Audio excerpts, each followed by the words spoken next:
Tu disseste: contudo eu vos digo que vereis em breve o Filho do Homem assentado à direita do poder e vindo sobre as nuvens do céu. Nós aguardamos esse dia em que veremos face a face o Senhor.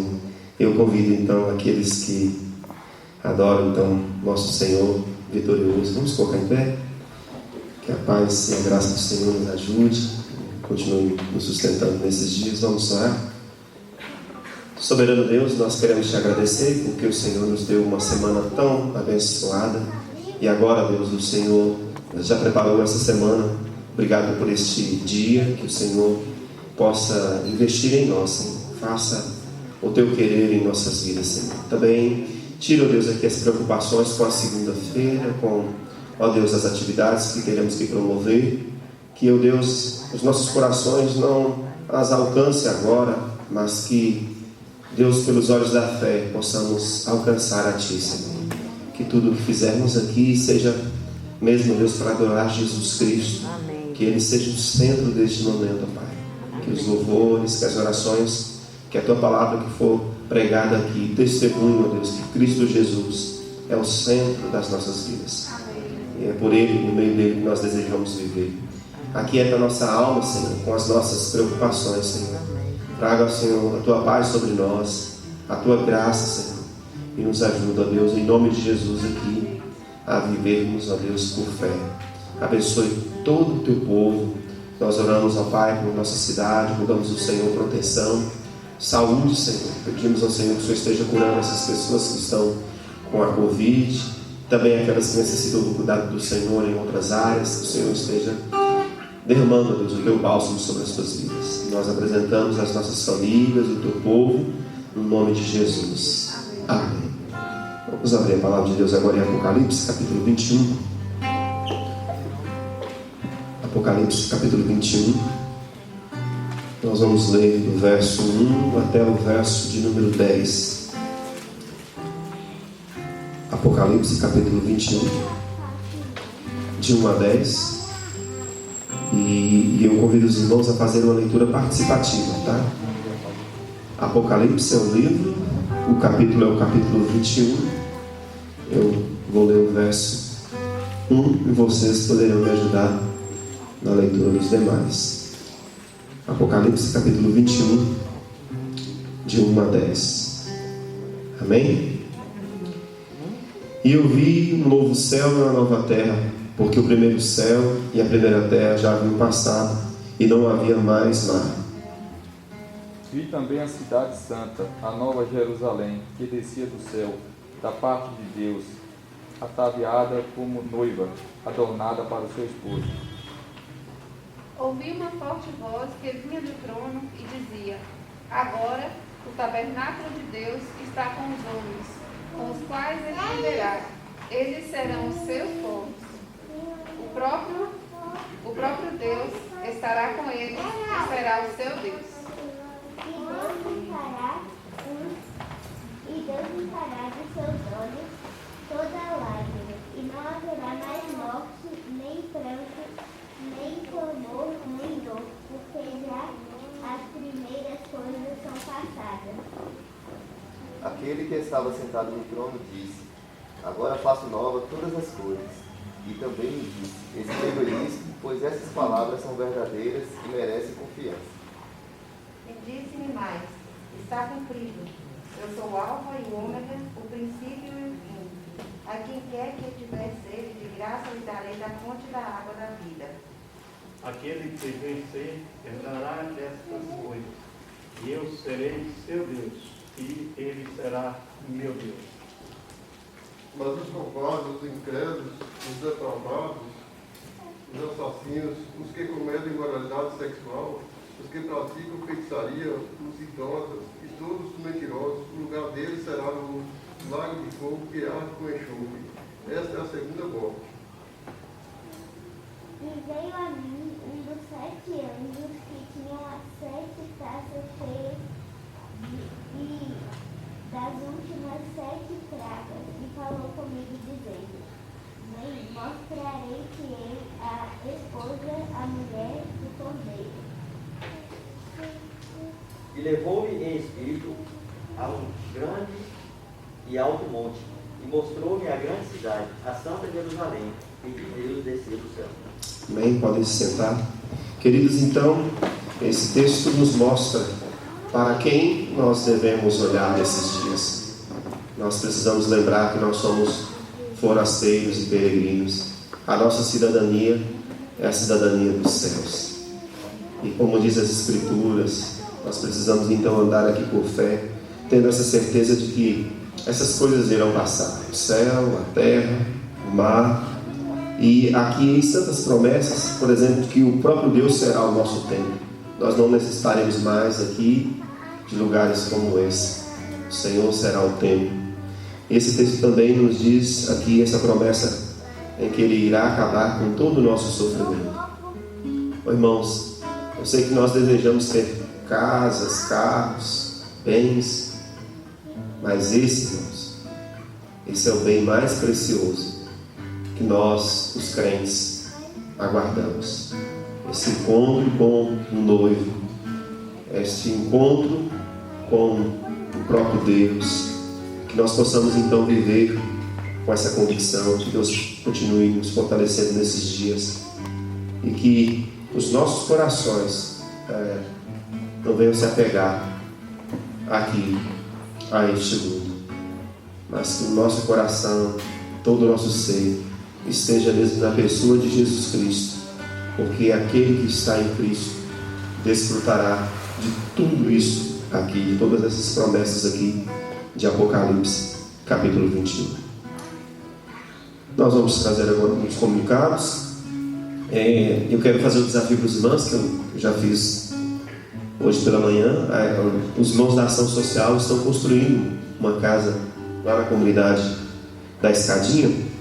E a casa, irmãos, ela já tem telhado, já tem boa parte ali de sua estrutura. Por exemplo, está faltando algumas coisas. Já conseguiram, por exemplo, as janelas da frente, aquelas janelas de madeira. Uma casa na zona rural, mas ainda está faltando algumas portas, faltando as janelas dos outros cômodos. Então eu quero te fazer esse desafio.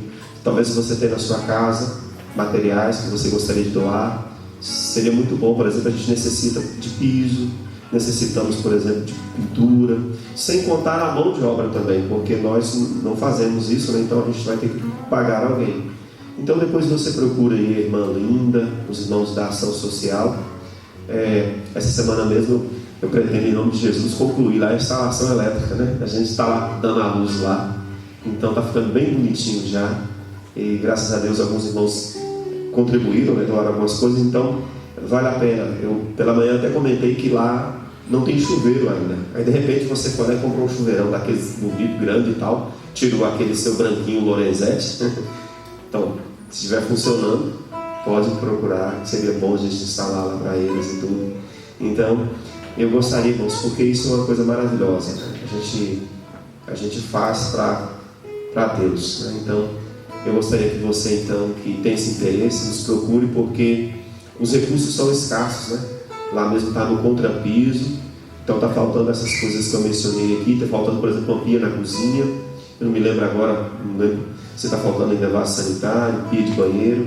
Mas enfim, qualquer coisa os irmãos entrem em contato com a irmã Linda. Talvez você não tenha material, mas queira contribuir, né? Eu quero pagar um dia de um pedreiro para poder ajudar aí, né? Então está feito o desafio para que os irmãos possam contribuir. Vale a pena a gente contribuir, e nós agradecemos já a Deus pela vida de muitos irmãos aqui que contribuíram, né? Então a gente quer também lembrar e ser grato a Deus pela vida dos irmãos. E agora eu quero falar sobre a nossa super quarta. Nessa super quarta agora a gente vai ter o irmão Miguel. É a super quarta de simples humanos, né? Essa quarta agora mesmo eu preguei. Na próxima quarta-feira, daqui 15 dias mais ou menos, ou 20 dias, o irmão Yuri, né? Trazendo lá da Rússia, né? Não sei se vocês vão entender, que ele fala um bocado de coisa que ninguém entende nada, né? Mas ele vai estar aqui na quarta-feira também trazendo a palavra. Sua vez também vai chegar. É o momento da gente ouvir os irmãos e dos irmãos participarem. Então venha para quarta-feira. Tem sido um culto muito bom, não tem vindo tanta gente assim, mas tem vindo um grupo bacana e tem sido edificante. Então quero que vocês contribuam com isso. E por falar em contribuição, Pela manhã nós estivemos falando um pouco que às vezes a gente apresenta algumas desculpas, né? Uma delas aqui: a igreja rica não precisa do meu dinheiro.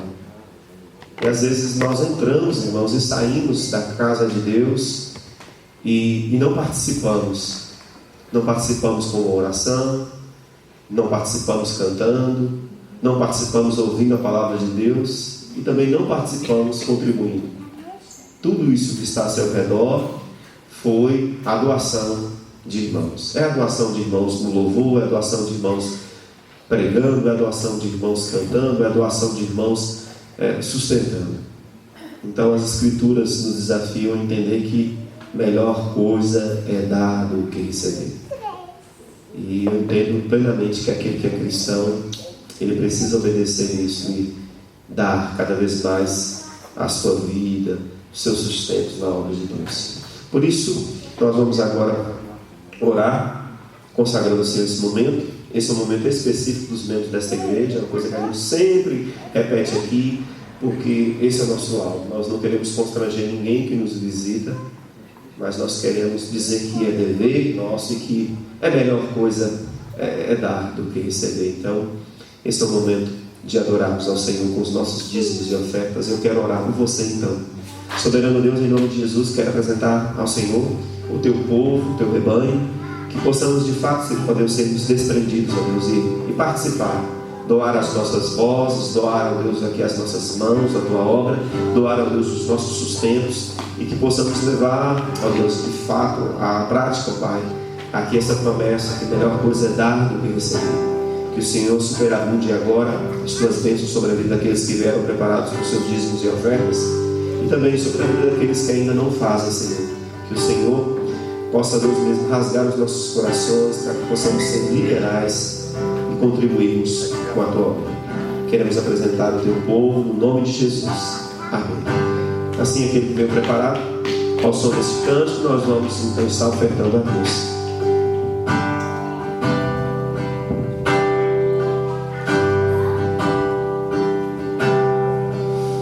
Quando tudo diz que não, sua voz me encoraja a prosseguir.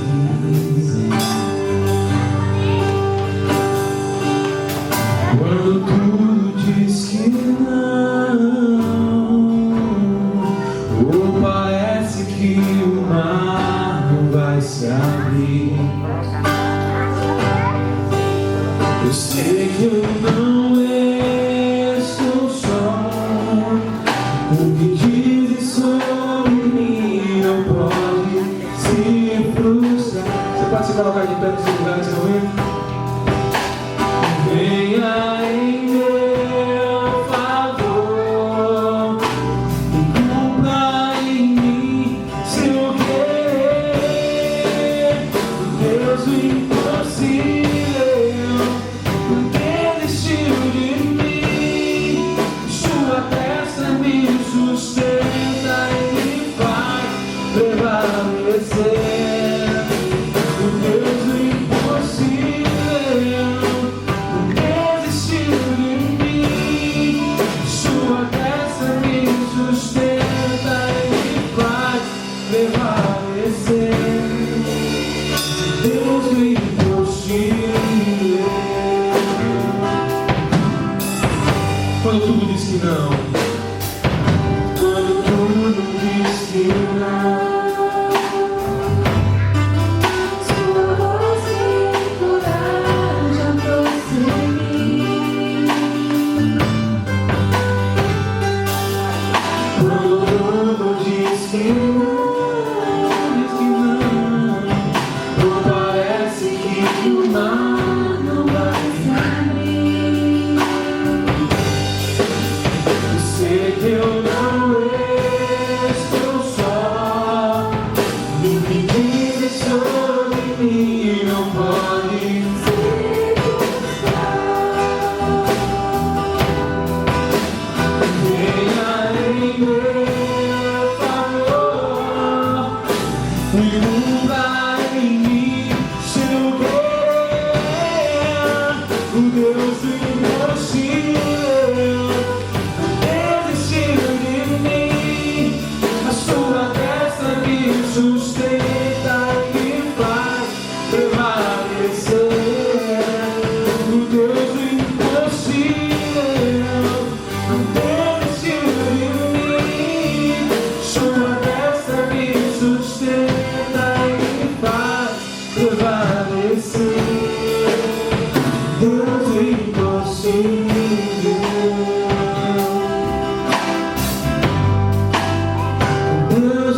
firme nas promessas de Jesus, meu mestre.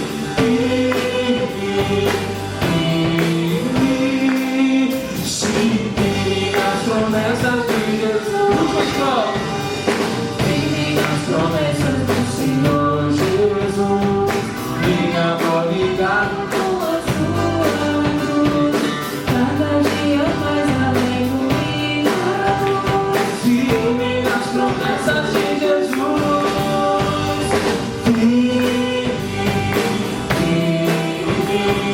Firme nas promessas de Jesus, meu mestre.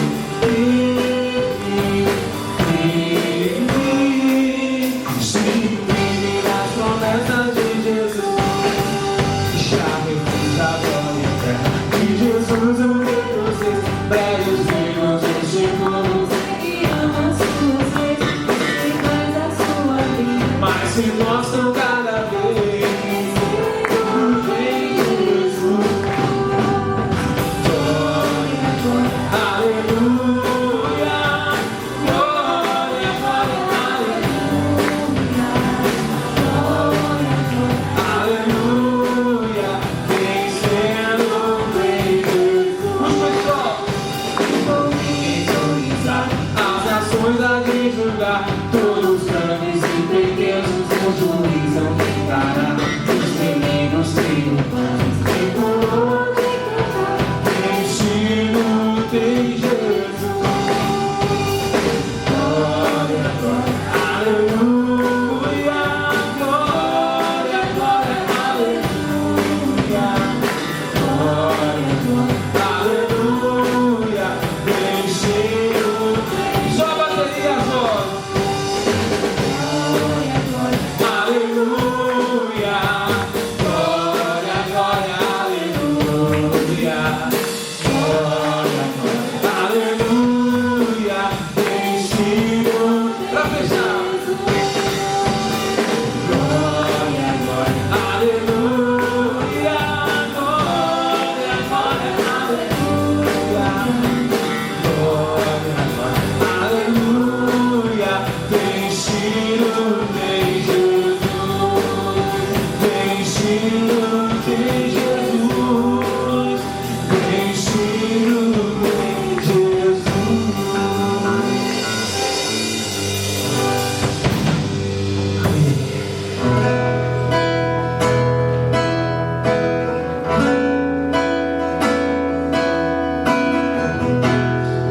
Eu não preciso ser reconhecido por ninguém. A minha glória é fazer com que conheçam a Ti e que diminua eu, pra que Tu cresça, Senhor, mais e mais.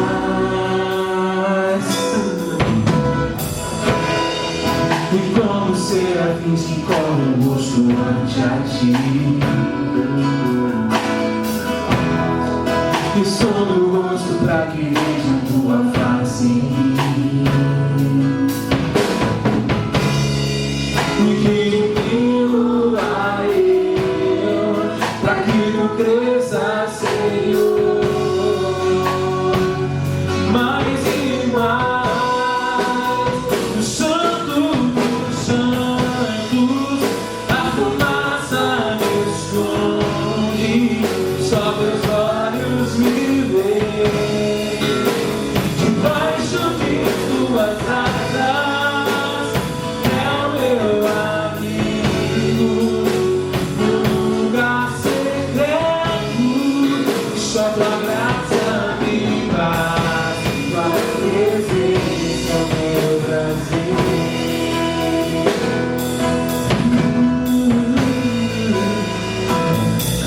Eu não preciso ser reconhecido.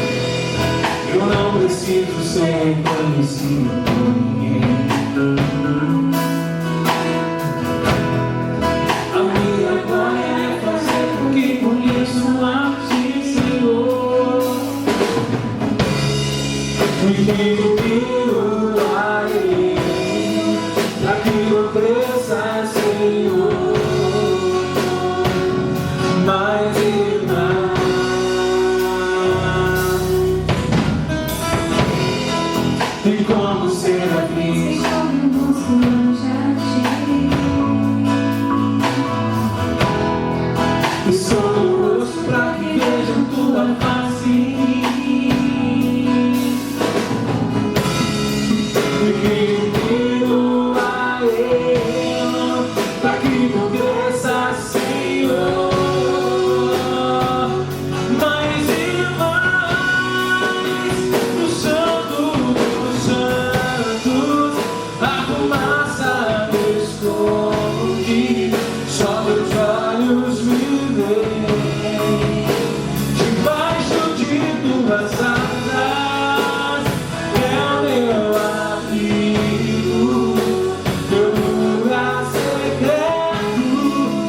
Só tua graça me basta, em tua presença eu venho a ver. No santo, a fumaça me esconde, só teus olhos me veem. Debaixo de tuas asas é o meu abrigo, meu lugar secreto.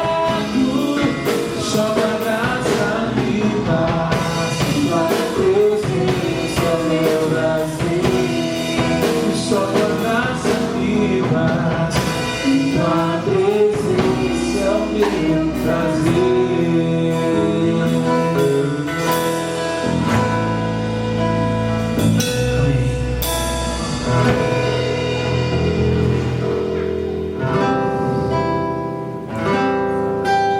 Nós vamos fechar o momento de cânticos agora cantando uma música que vem a calhar no momento que nós estamos vivendo, porque as pessoas buscam proteção de várias formas, mas somente debaixo das asas do Altíssimo é que nós encontramos proteção, principalmente para a nossa alma, porque o nosso corpo é passageiro, né? Do pó viemos, para o pó voltaremos, e nós temos que cuidar verdadeiramente da nossa alma para vivermos com Cristo em todo o tempo.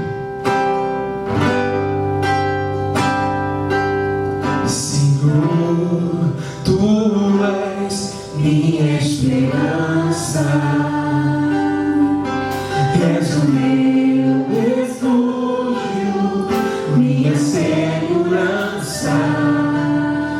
Quando ao meu redor há inimigos sem fim, posso estender as mãos e segurar em Ti. Senhor, Tu és. Senhor, Tu és minha esperança,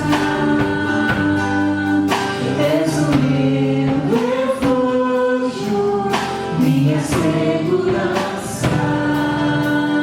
Quando ao meu redor há inimigos sem fim, posso estender as mãos e segurar em Ti. Nas Tuas promessas, na Sua palavra, no Seu amor por mim, que nunca me deixa só. Nas Tuas promessas, na Tua palavra, no Teu amor por mim, que nunca me deixa só.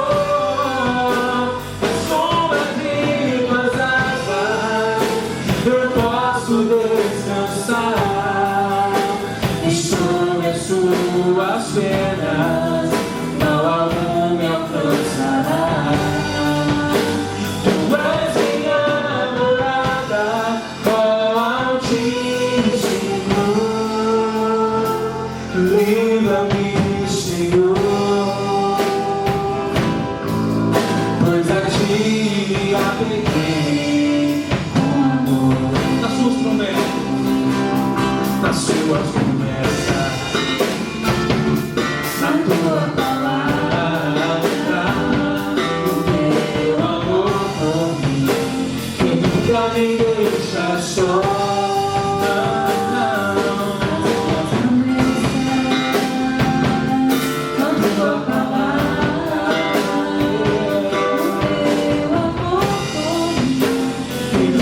Me deixa só, a sombra de Tuas asas eu posso descansar, e sobre as Suas penas mal algum me alcançará. Tu és minha morada, ó Altíssimo. Livra-me, Senhor, pois a Ti me apeguei com amor. Tu és minha morada, ó Altíssimo. livra-me, Senhor, pois a ti me apeguei com amor. Deus, nós queremos te agradecer, Pai, por esse momento de louvor. Recebe em nome de Jesus, Pai, esse poder de cânticos que nós cantamos a Ti. Amém.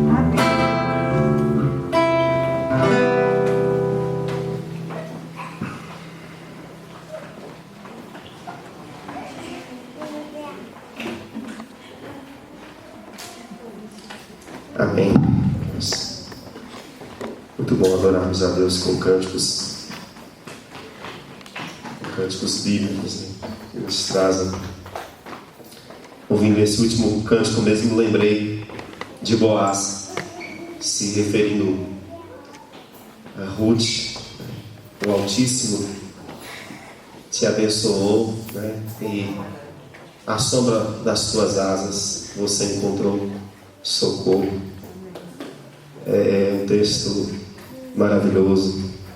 E é interessante, né? Como os salmistas também faziam essa alusão a Deus como esse pássaro que protege, né? Que guarda. Nós vamos agora nesse momento estar nos intercedendo, né? Vamos nos apresentar perante o Senhor. Aqueles que gostariam de colocar-se diante do Senhor nesse momento, queiram se colocar em pé, ou apresentar sua família, seus negócios. Vamos orar? Soberano Deus, em nome de Jesus, pela fé, eu quero pedir ao Senhor que o Senhor, ó Deus, esteja nos acolhendo debaixo das suas poderosas asas. Ó Senhor, assim como o Senhor acolheu o teu povo, acolha, Senhor Deus, também a nós, pois somos teu povo, ó Deus, ovelhas do teu pasto, por meio de Jesus Cristo, nosso Senhor. Que o Senhor, ó Deus, salve, cure, em nome de Jesus, o teu povo, Senhor. Proteja-nos, ó Deus, desta praga que tem, ó Deus, aí rodado, Pai, se aproximado, mas nós confiamos em Ti. Guarde-nos, ó Deus, não somente, ó Deus, dos males deste mundo, mas nos guarde do pecado, Senhor. Nos lave em seu precioso sangue, Senhor. Ser aqui com esses homens e mulheres, ser, ó Deus, com as suas lutas diárias, que o Senhor os fortaleça, que o Senhor os abençoe em seus negócios, em sua saúde, em sua família, que o Senhor continue sempre, ó Deus, à frente, abençoando o teu povo, e que eles possam entender que a melhor bênção eles já têm, a eternidade com Jesus, ó Pai. Amém. Eu apresento o teu povo no nome de Jesus. Amém. Amém. Podem se sentar, queridos. E agora nós vamos começar aqui uma exposição bíblica num livro muito interessante no Novo Testamento. Vamos lá para a primeira epístola de Pedro. 1 Pedro. Nós vamos começar então aqui a exposição de 1 Pedro.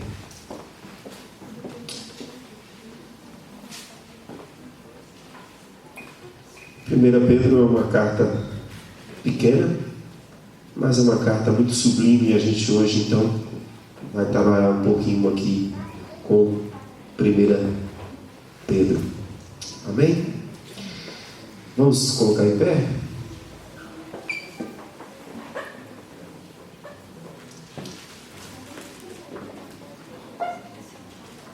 Primeira Pedro, nós vamos ler aí até o verso 10, tá? 1 Pedro, capítulo 1. Pedro, apóstolo de Jesus Cristo, aos estrangeiros dispersos por todo o Ponto, Galácia, Capadócia, Ásia, Bitínia, eleito segundo a presciência de Deus, o Pai, através da santificação do Espírito, para a obediência e aspersão do sangue de Jesus Cristo. Graça e paz nos sejam multiplicadas. Bendito seja o Deus e Pai de nosso Senhor Jesus Cristo, que conforme a sua abundante misericórdia, nos gerou novamente para uma esperança viva pela ressurreição de Jesus Cristo dentre os mortos, para uma herança incorruptível, imaculada, que não desvanece, reservada no céu para vós, que estáis guardados pelo poder de Deus, através da fé, para a salvação que já está pronta para ser revelada no último tempo, na qual vos alegrais grandemente, embora agora por um tempo sendo necessário estejais sob opressão por causa das muitas tentações, para que a prova da vossa fé, sendo muito mais preciosa do que o ouro que perece, mesmo que provado com fogo, possa ser achada em louvor, em honra e glória na aparição de Jesus Cristo, a qual, não havendo visto a mais, e em quem, embora não o vejais agora, e mesmo assim crendo, vos alegrais com gozo inerrável e pleno de glória, recebendo no fim de vossa fé a salvação das vossas almas, salvação sobre a qual inquiriram os profetas e a buscaram diligentemente os que profetizaram sobre a graça que viria sobre nós. Amém?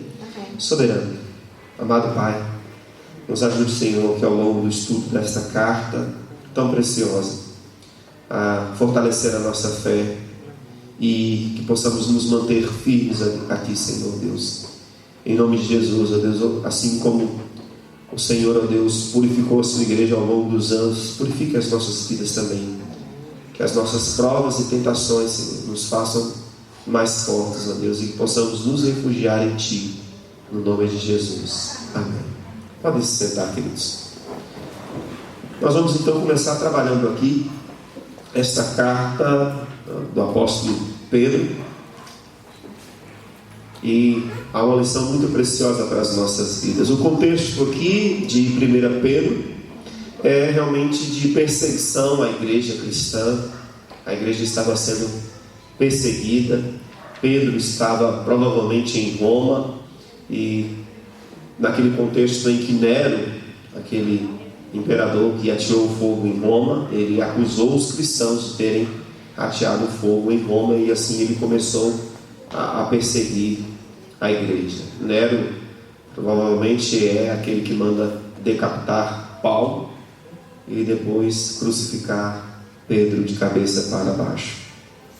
E o tema geral, ou seja, quando você pega o primeiro capítulo e vai até o último capítulo aqui de 1 Pedro, vocês vão ver que a grande ideia desse livro é que em meio às lutas da vida, em meio às dificuldades, provas, tentações, Cristo é a nossa esperança. Então, esse é o título aqui deste livro. E isso tem tudo a ver com o que nós estamos enfrentando. Nós vivemos num tempo de imensa perseguição. Talvez aqui você esteja falando, mas pastor, aqui não tem. Mas no Oriente Médio, nós temos ali muitos países fechados ao Evangelho, muçulmanos, em que se uma pessoa, por exemplo, se identifica como cristão, ele é expulso da sua família. Se você for para a África, na África está havendo ultimamente muitos países perseguições, assassinatos de muitos cristãos, e infelizmente, se você esperar ouvir essas notícias aí nos jornais que temos, você não virá, porque os nossos jornais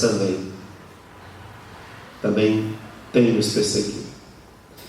Para vocês terem ideia, recentemente em São Paulo, a Igreja Batista teve seus muros pichados. No Chile, houve também depredação de um templo presbiteriano. Nos Estados Unidos já há diversas igrejas sendo ali pichadas. E se voltarmos um pouco no tempo, nós vamos lembrar que a Catedral Católica lá na França foi queimada, até hoje ninguém sabe, mas sabemos que fogo foi colocado. Então nós estamos vivenciando esse tempo. E se você quer ser perseguido, comece então a ler a palavra de Deus e pregar a palavra de Deus. Comece a confrontar as pessoas em amor, em respeito, mas mostrando para elas o que a palavra de Deus diz sobre os pecados delas, ou o seu pecado, para você ver. Você será perseguido. Então, nos últimos dias, nós temos vivenciado essas perseguições, principalmente agora também, porque há uma militância em prol de aborto, uso de drogas, homossexualismo. Há uma militância. Não é alguém defendendo que você tem que respeitar, é uma militância mesmo. As pessoas estão armadas com seus argumentos para defender, então, os seus pensamentos. Também há pouco tempo, numa emissora muito conhecida no Brasil, no horário nobre desta emissora, no domingo, um médico visitou um criminoso, e até então ele apresentou como justificativa ali que era uma pessoa esquecida pela sociedade, marginalizada, uma pessoa que foi perseguida pela sociedade. Mas no outro dia, as pessoas que se condoeram com a situação daquele preso ficaram sabendo que ele era um pedófilo que estava preso porque havia cometido esse crime. Então, é nesse contexto que nós estamos vivendo, em que a verdade bíblica está sendo confrontada, em que as pessoas não querem ouvir sobre respeito, sobre amor, mas também sobre pecado. Então, o que isso tem a ver com a nossa reflexão hoje de 1 Pedro? Nós lemos aqui, e Pedro fala isso, verso 7, para que a prova da vossa fé, sendo muito mais preciosa do que o ouro que perece, mesmo que provado com fogo, possa ser achada em louvor, em honra e glória na aparição de Jesus Cristo. O que Pedro está falando aqui no verso 7? Havia essa prova. O povo estava passando pelo fogo. Muitos crentes estavam sendo colocados em postes e queimados em Roma. Então, o que nós estamos falando tem tudo a ver. Tudo. Por isso nós precisamos compreender o que as Escrituras dizem. E aqui Pedro escreveu sua carta. Ele também sofria com suas grandes perseguições. Muitas delas eram por causa da sua prisão, e também porque muitos crentes estavam morrendo na época de Pedro. Havia preconceitos contra aqueles irmãos que viviam a sua fé e que pregavam o Evangelho. Então a carta vai mostrar, a carta de 1 Pedro, e a Bíblia mostra que a igreja é sofredora. O cristão é sofredor. Porque a base dessa igreja, eu digo a pessoa é Jesus, e Ele também o foi sofredor. Irmãos, nós iremos passar por sofrimento. Essa é a informação que Pedro nos traz. Olha, vocês vão passar pela prova da vossa fé. Mas saibam disso, que a sua fé é mais preciosa do que ouro que perece. Então, é esse contexto aqui que nós vemos a carta de Pedro. Pedro então mostra que a igreja sofrerá, que a igreja é perseguida. Mas por que nós somos? Por que nós somos perseguidos? Porque nós somos o sal e a luz deste mundo. Nós estamos em constante guerra e luta com este mundo. Se você não está, é bom você verificar o conteúdo.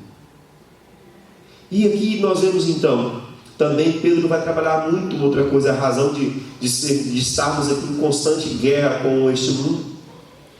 Nós não somos deste mundo. Nós somos forasteiros e peregrinos. É outra mensagem que o apóstolo Pedro vai nos trazer aqui. Nós estamos em terra estranha, nós não somos deste mundo pecaminoso. Nós somos o povo escolhido de Deus, sacerdotes eleitos. É o que Pedro vai dizer para os crentes. Então eu quero trabalhar com vocês essa grande ideia. A igreja é o povo de propriedade escolhida de Deus para a vida com Cristo. A igreja é o povo de propriedade de Deus para viver aqui com Cristo, para uma vida com Cristo. E a melhor coisa é mesmo estar com Cristo. Quero trabalhar alguns textos com vocês. Hoje nós vamos só introduzir aqui. Primeiro, nós vamos aprender aqui que Deus está capacitando e usando pessoas simples. Olha, para vocês verem aí o verso de número 1. Pedro, apóstolo de Jesus Cristo aos estrangeiros dispersos por todo o Ponto, Galácia, Capadócia, Ásia e Bitínia. A minha versão diz aqui, Pedro, apóstolo. E é interessante que as versões, elas às vezes esquecem isso. Por que Pedro está frisando aqui que ele é um apóstolo? Ele já se coloca então aqui como um simples homem usado por Deus, um pescador que é usado por Deus. O texto diz então, apóstolo de Jesus Cristo. Deus usa com poder extraordinário pessoas simples para realizar o seu extraordinário ministério. Então esse texto começa com essa apresentação do autor da carta. Ele apresenta então o seu próprio nome, Pedro, Simão Pedro, com essa qualificação, apóstolo de Jesus. Então, com certeza aqui os crentes daquela época, esses irmãos que estão aqui enumerados por essas regiões, sabiam quem era Pedro. Sabiam quem era Pedro. Ele estava sofrendo em Roma, mas ele se tornou também um grande emissário, pregador da palavra de Deus. Ele sabia quem era. Os evangelhos então nos mostram aqui quem era Pedro. Ele era um homem casado, conforme 1 Coríntios 9, 5. Ele morava em Cafarnaum, a região da Galileia, e a profissão dele era um pescador. Ele trabalhava com seu irmão André. Ele era filho de Sérgio João ou Jonas, e seu nome lá no hebraico é Simão. Já o seu nome é de origem grega aqui, Pedro. Ele foi chamado de Pedro, ou Cefas, que quer dizer pedra, rocha. E é interessante quando a gente vê a história de Pedro, né? Vamos ver aqui umas 3 fases então da vida de Pedro. Primeiro, ele foi um aprendiz com o mestre. Ele era um aprendiz com Cristo. Ele era impetuoso e corajoso. Ele sempre se destacava ali.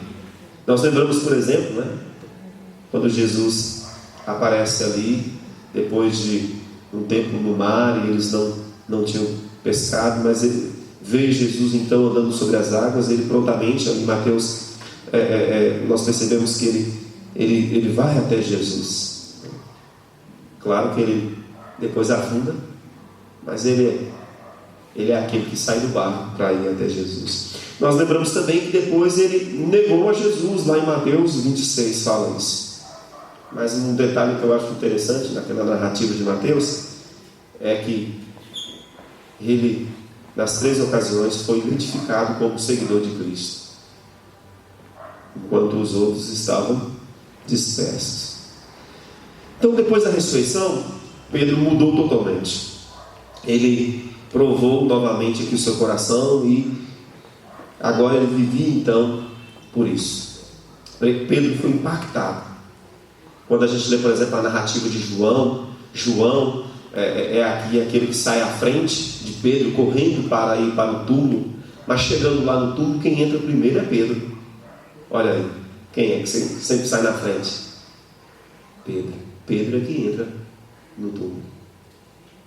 E o fato é que nós percebemos então que depois da ressurreição de Jesus, parece que Pedro teve a sua vida totalmente transformada, e essa confiança o impeliu então a pregar a palavra de Deus. E a segunda fase que nós vemos então da vida de Pedro é ele liderando a igreja em Atos. Ele é o grande líder da igreja. Ele se torna então ali, de fato, um grande responsável pelo crescimento da igreja. Ele é o pregador quando o Espírito Santo inaugurou seu ministério, lá em Atos capítulo 2. Então nós vemos isso. Já na terceira fase, nós vamos lembrar aqui o período que ele trabalhou agora na proclamação do reino de Cristo.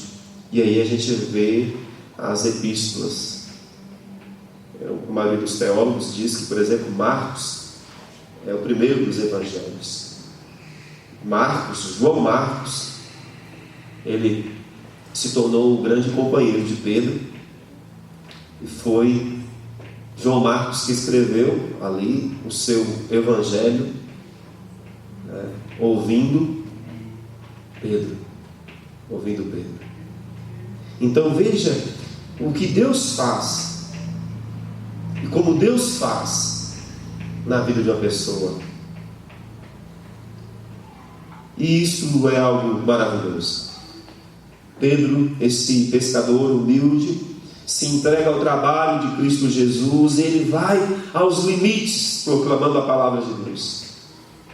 Diz a história que ele morreu na mesma época da morte do apóstolo Paulo, no ano provável de 68 depois de Cristo, em Roma, crucificado de cabeça para baixo. O homem simples que deu a sua vida a Cristo, que viveu por Ele e que se entregou por Ele, porque ele tinha convicção de que Deus tinha o melhor para ele e que perder a sua morte por Ele, por Deus, era a melhor coisa. Então nós observamos aqui o que Deus faz. Talvez você diga: eu sou um homem comum, eu não sou pescador, não tenho estudo, mas eu sou simplesmente um homem e uma mulher. Pedro também era um simples homem, e Deus o usou de uma maneira poderosa. Esta é uma história interessante. 1 Pedro nos mostra isso. Homens simples, mulheres simples, sofredoras, foram os primeiros que saíram de Jerusalém. Não foram os apóstolos que saíram de Jerusalém pregando primeiramente. Foram pessoas simples que pregaram os evangelhos, que estão pregando o evangelho. Depois é que os apóstolos saíram. É isso que Deus faz. Deus faz a diferença na vida de Pedro. Deus faz a diferença na vida de Alexandre. Ele faz a diferença na vida de Maria. Ele transforma a vida de um homem bêbado em um homem temente a Deus. Ele transforma a vida de um homem endividado, não pagador, irresponsável, em alguém sensato e honesto. Deus tem feito a diferença na sua vida? Ou Deus é a diferença da sua vida? Ele viveu para servir ao Senhor, ainda que isso lhe trouxesse sofrimentos, perseguição para ele. Ele morreu por servir a Jesus. Nesses dias de pandemia, de sofrimento, de perseguições, às vezes a gente usa o nosso sofrimento para suplicar a Deus e dizer: Senhor, olha como é que eu estou.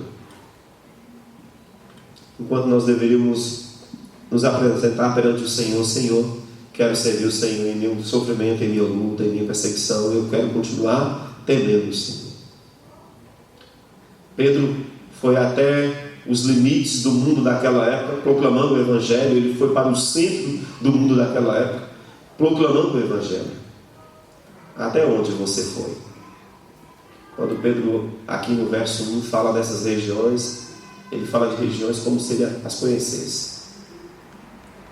Pedro foi. Pedro saiu para servir. Até onde você vai? Por Cristo. E o que você tem feito por Cristo? A igreja de Cristo, o povo escolhido, não é deste mundo. E isso deveria ser usado, esta frase deveria ser usada em todos os ministérios da igreja, com tudo que nós temos. Deveria ser escrito no carro da igreja, na frente do templo, deveria ser escrito na conta da igreja, colocado lá de senha: nós não somos deste mundo. Deveria ser colocado aqui: nós não somos deste mundo. Porque parece que a gente quer viver nesse mundo. E a gente começa a ficar preocupado com essas coisas. O que aconteceu com o carro da igreja? Assim acho que a gente viveria mais para o reino de Deus e não ficaria tão apegados às coisas materiais. Pedro, apóstolo de Jesus Cristo, aos eleitos, peregrinos dispersos no ponto da Galácia, na Capadócia, na província da Ásia e Bitínia.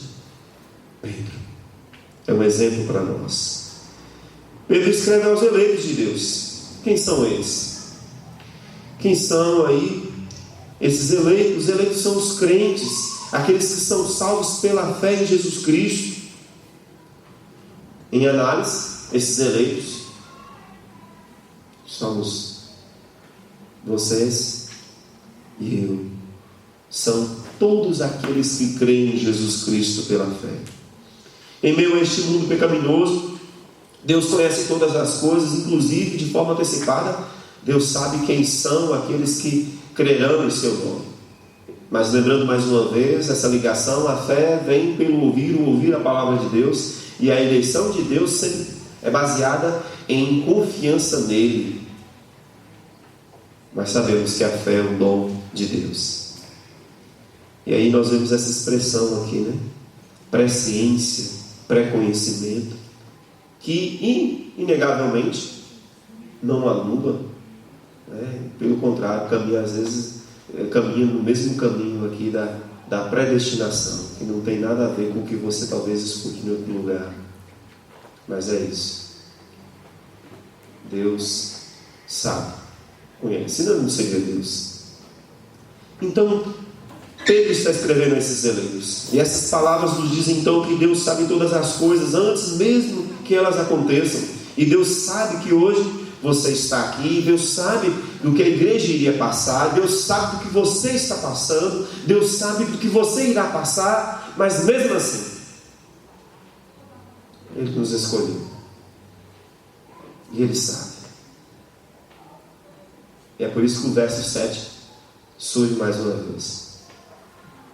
A sua fé vai ser provada, mas ela é mais preciosa do que o ouro que perece, e o seu Deus sabe que você será provado. E paralelamente com os salmos nós descobrimos, né, nós lembramos disso, né? Ele não nos salva da fornalha, Ele nos salva na fornalha. Ele está conosco. E eu creio piamente que Ele estava com Pedro ali em Roma, estava com Paulo, e é isso. Paulo diz lá em Romanos 8 que nós somos adotados e nos tornamos co-herdeiros com Cristo por meio de Jesus. Então nós percebemos aqui que é por meio de Jesus Cristo que nós nos tornamos agora eleitos de Deus. Essa ideia que nós ouvimos. Pedro também informa que os eleitos estão espalhados por várias cidades aqui. Nós vimos aqui um pouco delas. Não importa o lugar que você está, nem de onde você veio, mas qual o seu destino ou a sua nacionalidade. Você não é deste mundo, você é peregrino. E eu gosto dessa versão que diz aqui, no verso 1, em vez de estrangeiros, diz peregrinos. O grande pastor batista John Byron escreveu um livro que é best-seller mundial. Aqueles que gostam de literatura, ainda que não cristãos, leem e conhecem o peregrino. John Byron, ele conseguiu entender e compreender esta realidade. E ele escreve então um livro em que ele ilustra a vida do crente, e ele personifica a luta do crente. Inclusive lá ele vai colocar o nome de problemas de lutas das pessoas, dos seus personagens. E a história do peregrino é a história de um homem em sua peregrinação, a paz, a felicidade. Pedro está também caminhando nessa ideia aqui. Nós somos peregrinos. É isso que Pedro nos diz. A ideia então de peregrinos nos revela essa condição dos crentes neste mundo, mas nós estamos querendo criar raízes, nós queremos ficar aqui, nós queremos ser deste mundo.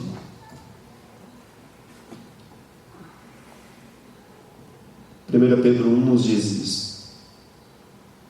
Nós estamos aqui de passagem. Tudo que temos é de passagem. Nossa pátria é celeste. Nossa nacionalidade é celeste. Nossa casa é no céu, irmãos. Mas por que a gente está tão apegado às casas aqui neste mundo? Nossa casa é o céu, onde habitaremos eternamente com Jesus.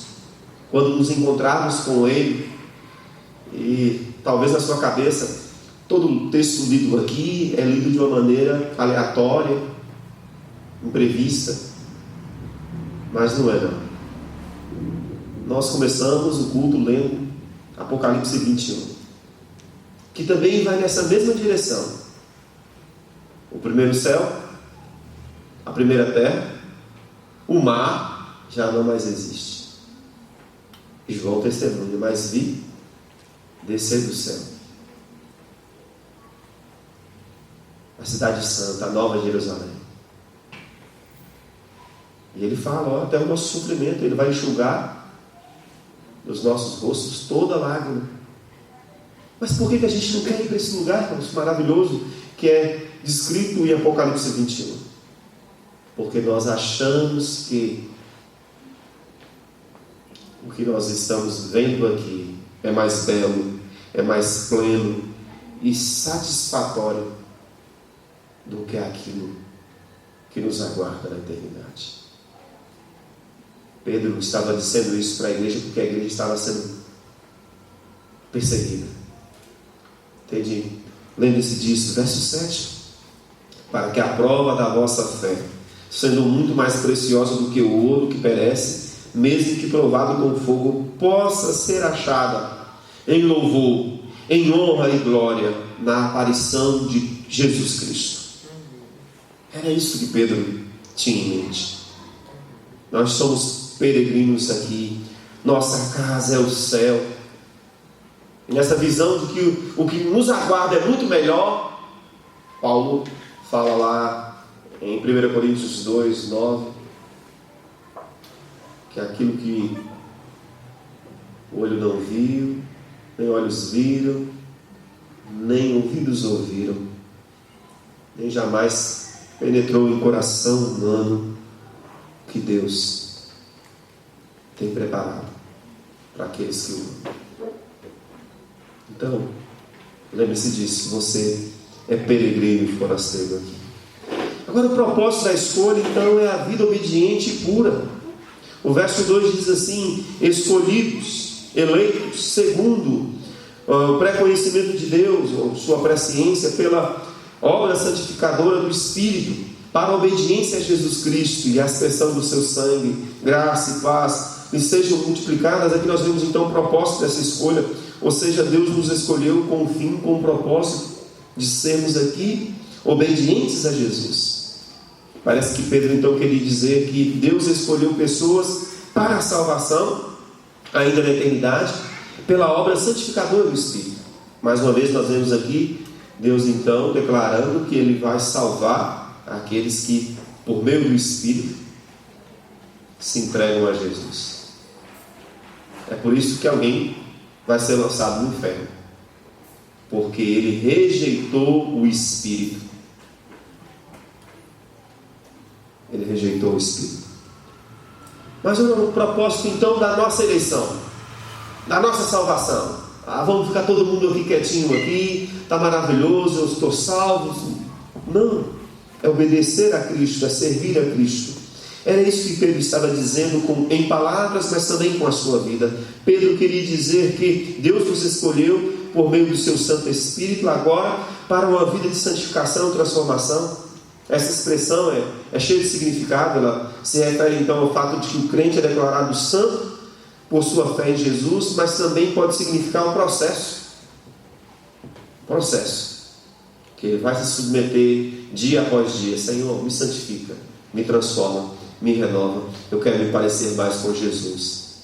Então a santificação, nós já ouvimos e aprendemos, a santificação ela é tanto ativa, o Espírito Santo de Deus investe na minha vida, revelando áreas em que eu preciso de restauração e conserto, mas eu também me entrego por inteiro ao Espírito para ser santificado. E assim o é. E esse é um dos propósitos também das provas. E é interessante essa ilustração que Pedro usa aqui do fogo. E ele cita aqui o ouro porque a prata e o ouro, desde a antiguidade, eram metais que poderiam ser adulterados. E aqui ele está dizendo que uma forma de purificação do ouro, ele usa aqui o fogo, ilustrando também que as provas, as tribulações, os seus propósitos, além do nosso fortalecimento espiritual, é a purificação. Porque nossa tendência é, irmãos, nos dobrarmos mais a Cristo e nos entregarmos mais a Ele quando passamos por dificuldades e provas. Assim, nós aprendemos aqui com este homem, eleito segundo a presciência de Deus. Deus nos escolheu para essa vida de santificação, do espírito de transformação e de obediência a Jesus. Para concluir, isso nós só estamos introduzindo aqui. Eu quero mais uma vez te perguntar: como é que é no seu cristianismo? Talvez você não passou por essas dificuldades ainda, ou você não tem sido provado porque não necessita ser provado, porque você não evidencia a sua fé, você não se compromete com a sua fé. As Escrituras nos desafiam então aqui a sermos diferentes nesse mundo, entendendo que nós não somos deste mundo, que a nossa pátria está no porvir, que a nossa casa é o céu. Esse texto também nos lembra que Deus usa e capacita pessoas simples como nós. Nós somos pessoas simples e Deus nos usará para fazer a sua vontade. Sofremos, sim, iremos sofrer sim neste mundo, mas pertencemos ao reino de Deus. Somos escolhidos para viver aqui uma vida de pureza, de santificação, através da sua palavra e do seu Santo Espírito. Nós iniciamos aqui esta carta lembrando isso, que esta carta possa encorajá-lo em suas lutas e dificuldades a trilhar o caminho de Jesus. Deus tem esse plano para a sua vida, e esse plano inclui a salvação e a transformação da sua vida, a purificação da sua vida. Deus trabalhou na vida de Pedro e da sua igreja, Deus trabalha na sua vida e na minha vida, e Deus trabalhará para que você se torne cada vez mais aquilo que Ele determinou, preparando para entrar na porta estreita, preparando para entrar na sua nova casa na eternidade. Como está a sua vida? Você está pronto para se encontrar com o Senhor? Vamos orar. Senhor, obrigado por Tua palavra, pelo exemplo do Teu servo, apóstolo Pedro. Obrigado, Senhor, porque um simples pescador nos influenciou, nos ensinou todas as verdades. Use-nos também, Senhor, para a transformação e edificação de vidas. E também, Senhor, nos leve a nos desapegar desta vida aqui, Senhor. Que cada vez mais o nosso linguajar, o nosso ser, testemunhe que nós somos de uma outra pátria. Que nós nos tornemos cada vez mais, ó Deus, homens e mulheres do reino dos céus. Abençoa o Teu povo, no nome de Jesus. Amém. Que Deus abençoe os irmãos. Com oração silenciosa, estamos despedidos.